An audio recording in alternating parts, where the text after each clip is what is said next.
Moving on, yoga is often seen as a spiritual practice. So, can you explain me how you balance the spiritual, mental, and physical aspects of yoga in your teachings, or how the class is run here at Navyoga?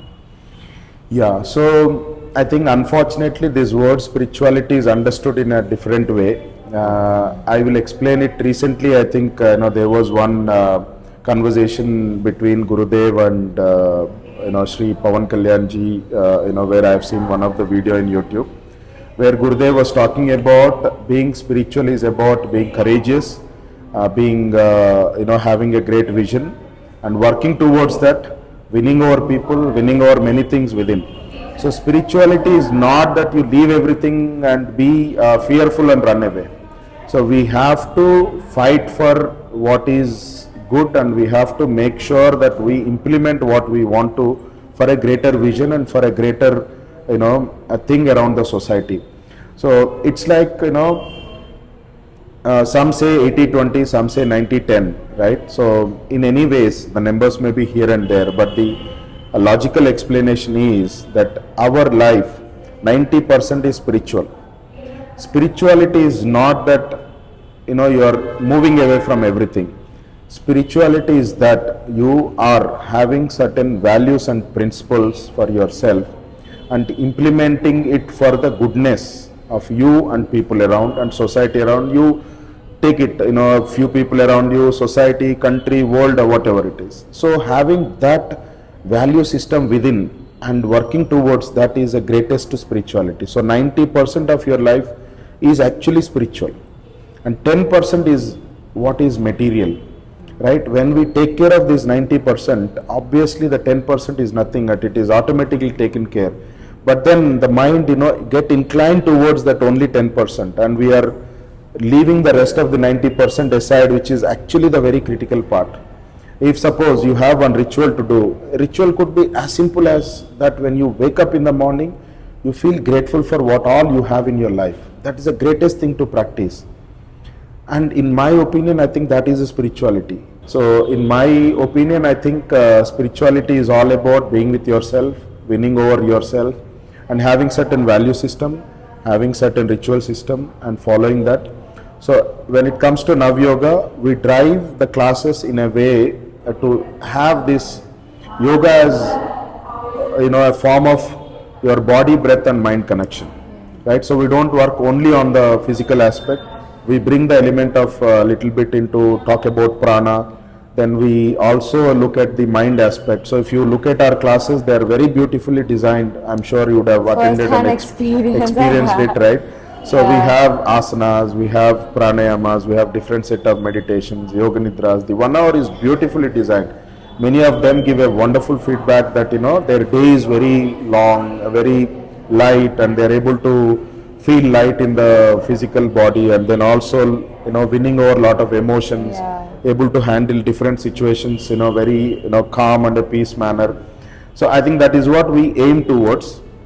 It's a very simple yet a powerful class implementing all our traditional and ancient teaching techniques. That's great. And do you think that spirituality as a concept is different from person to person? Of course, we can write, that's what exactly that happens. And when students come and they say that, I want to be spiritual, I want to drop off my job, or I want to drop off my certain responsibilities. Spirituality is never about dropping off everything. Spirituality is rather, it is greatly taking bigger responsibilities and working towards that, right? So it may differ from person to person, but in my experience and what I have learned and what I've also practiced and experienced, for me spirituality in whatever a ritualistic way you live, whatever value system that you live, following that and making sure that you experience and you teach it to others is what I feel is a spirituality. How do you approach integrating mindfulness and meditation into typical yoga classes? Like, I know that a lot of meditation workshops also happen. How is mindfulness also part of the class here at Navyoga? Right. So there are three aspects that we have to look at. So the body, mind, and you call it a soul, or the deeper self, whatever name that we can, right? And the mind is the a very subtlest form, and having so much of great power. So when this powerful mind is agitated with so many things around, if you look at nowadays, the competitive world has become so busy that I see people come and talk about they've been working about 18 hours to 20 hours a day.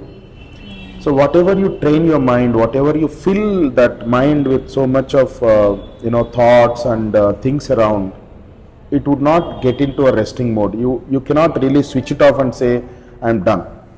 Right? So when you sit in for meditation, it is nothing but you are reposing within and you are watching yourself.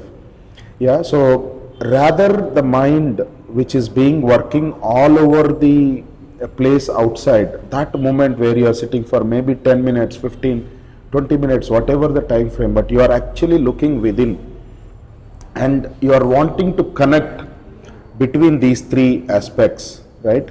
And that's where, like, the body, the mind, and you call it as a self or soul, you are working on the body through the form of asanas, and then you are working on the mind through the form of meditation.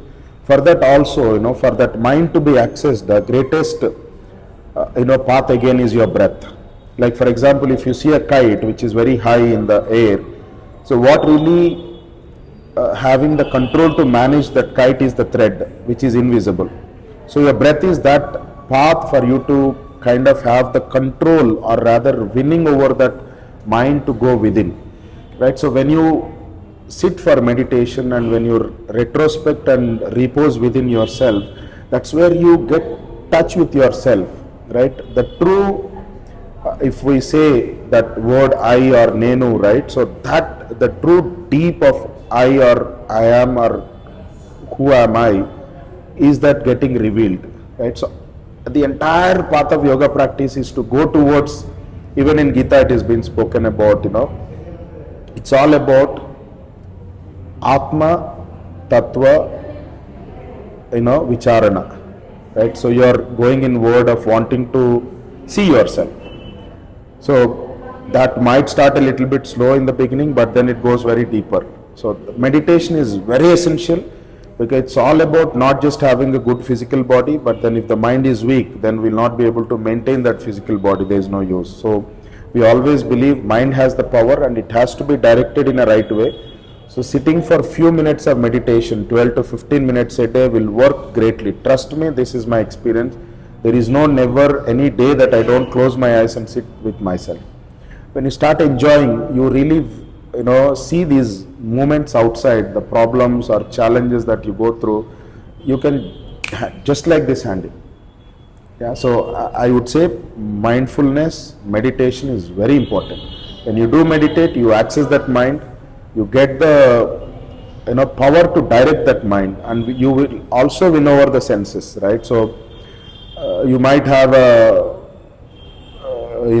time where you want to eat, consciously, okay, this is not good for me, right? I see people watching TV, watching screen for hours long together, right? Though the eyes are telling I'm tired, but then that wanting to see more and more and more, that anxiety will keep you busy. So when you sit for meditation, you become more conscious. Okay, I think this is my limit, I am done. You automatically switch it off and go back to yourself, right? So for that matter, in this busy life, I think meditation is very essential. It should get started as early as possible. Do you think meditation will enable the control over self in an individual? Absolutely. Is the key to it? The consciousness that getting awakened within you are much aware. Yeah. I think many times we are not aware and do it and later realize, whatever the negative things that going through, right, within our emotions, the regret, guilt, we can't change the past. So having that awareness will kind of give you that access, more of insight about what is good, what is not so, right? So I think it is definitely essential. And in your view, what is the most important lesson that yoga teaches us? One lesson that you think that is important for everyone to learn through yoga? There are, I think, many things. It is all, unique for everyone. So the term yoga may be in a way to get connected to the self and to the higher self, but then when it comes to person, based on our karmic effects, right? So it would have a different results as well as different practice, different experience altogether. So what I experience may be different from what others are experiencing. So in that way, I think if you ask me what yoga does is that it will bring your mind into right now, this moment. Right? I think this is common experience I hear from many people Yeah. around. They say that okay, at least now today I have an opportunity, and we see the future as more prospective. Right? We still have that courage to fix things and move ahead. Yeah. Yeah. And what advice do you have for beginners who may feel intimidated by yoga or unsure of how and where to start their yoga journey? Yeah, I think somehow get started. You will find the way. Like I did my in 2010. I didn't have much calculation in my mind. Is this the program? Should I do? Is it good for me? Not so. I just jumped in, and then maybe I am so fortunate to have the guidance from Gurudev Sri Rav Shankarji and many teachers. In fact, my happiness teacher Lalita Aunty, Sridharan Uncle. Even today, if I have something, they kind of send blessings and guide us. So it just happened for me. I think for me, I think not much analysis can be helpful. Don't be too logical. Just move ahead. Whatever your heart says, just go and participate. You will find it out. Find it out, and I think this is for me. We can't logically define. If you meet all these conditions, that's the time where you need to go. When you hear your inner voice that says that go sit for meditation, that's the time. Somebody is within you guiding. So where you want to go, how do you sit, which class, and all that you will figure it out, right? So there is nothing much that I would really analyze about. Get started, I would say. As early the better. You think like once you jump into yoga, it will automatically pull you in? Pull you, and you will know the path, somehow you will be guided. It's like, if at all you go to darshan in Tirupati, you don't have to really walk, you are gone along with the force of the divine power. That's it. So you just come to the path, you are taken along. Yeah, great. And what is the most common physical or mental benefits you've seen in your students over the time? Yeah, there are, I think, many physical benefits. Many aim, in fact, when they want to come to yoga practice is to lose weight. Yeah. So I would say losing weight is an easy byproduct of yoga practice. So it will push out whatever is unnecessary within your body.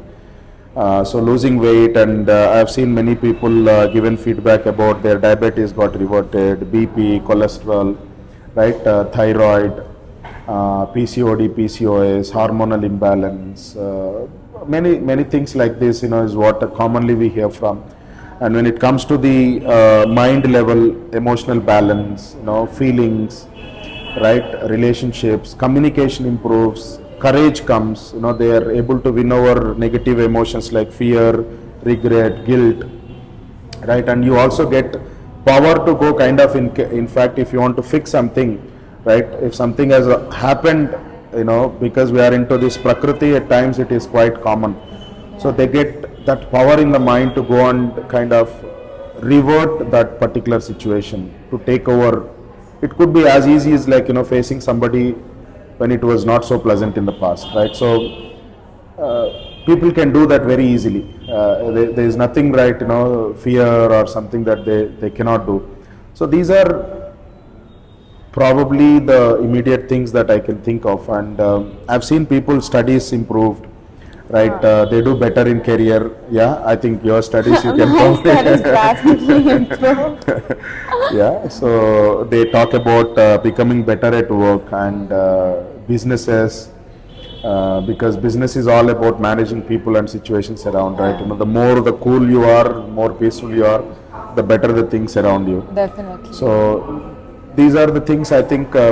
What else do we need? I mean, this covers the entire aspect of life itself, right? So, yeah, these are the things that people quite talk about when they attend the classes. Yeah. And can yoga help with chronic pain, and if so, how can students safely incorporate it into their healing journey? Yeah, so when it comes to yoga, I think it works best as a preventive measure, but yet also it can be a remedy as well. Like, are there any cases where it could cure any kind of a chronic pain? We can't put it in general, but yes, definitely when you do yoga, what is that you are essentially doing is you are taking care of your body, you are breathing better, you are accessing your mental aspect, right? So there is nothing external intervention. It is all about working on yourself. So maybe when you practice yoga, your food habits are changing, you are breathing better. So what happens? A simple thing, when people ask me, why should I do pranayama? Right, when you breathe, what essentially happening to your body is nothing but you are supplying more oxygen. Yeah. It's a good prana, right? So when you supply more oxygen, there is lot of unwanted things are moving away within you, right? That's why when they come into the practice, initial 2-3 days, they may complain that I have pain, right? My muscles are stiff and I am experiencing little inconvenience. It's all about with the adjustments inside. Yeah. So with these things, obviously the healing becomes better, right? So I would also put it in another aspect, like if you look at the animals, right, comparing it with human life and animal life, they get healed faster because of having that natural tendency and natural environment and working on the self. When it comes to human being, one, we may not have time. Second, we may not be aware, but then if you work with your body, with your breath and your mind, all three together, any healing is possible. I can confidently speak this. I can bring my MRI scanning, I think multiple times I went through. I was confidently told that you should undergo a surgery for the spine. It's one word from my ex-boss, Mr. Vijay Kumar Kollipara. He said once in a meeting, casually talking, he said, once your body is cut, it's a lifetime maintenance. So when I was told that you have to go through a surgery, that sentence came into my mind. I said, no, I'm going to work on myself. And some of the asanas that I practice today, I have never thought that I would be able to do. Even sitting on the floor would have been a crying situation for me. But thanks to my teachers, they forced. You cry, but you have to be in this asana. Initially, I struggled a lot. Vajrasan was nightmare. I had an accident on my left leg. I fell from a heavy vehicle, from bullet. My leg was twisted like this, the lower and the upper. For 10 minutes, I was not able to stand. When I got my MRI done, doctor said that, there is a bleeding inside, you have to undergo surgery and all that.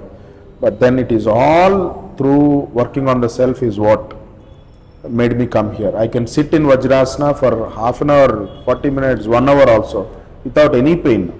I don't even remember that there was a problem. Yeah, so it can revert, but then you have to work. Of course, you need to be in constant touch with your doctors and work with yourself. It's not that when you come to the practice of yoga, you can eliminate everything just like that. So, doctors do a lot of service in terms of giving us the better health.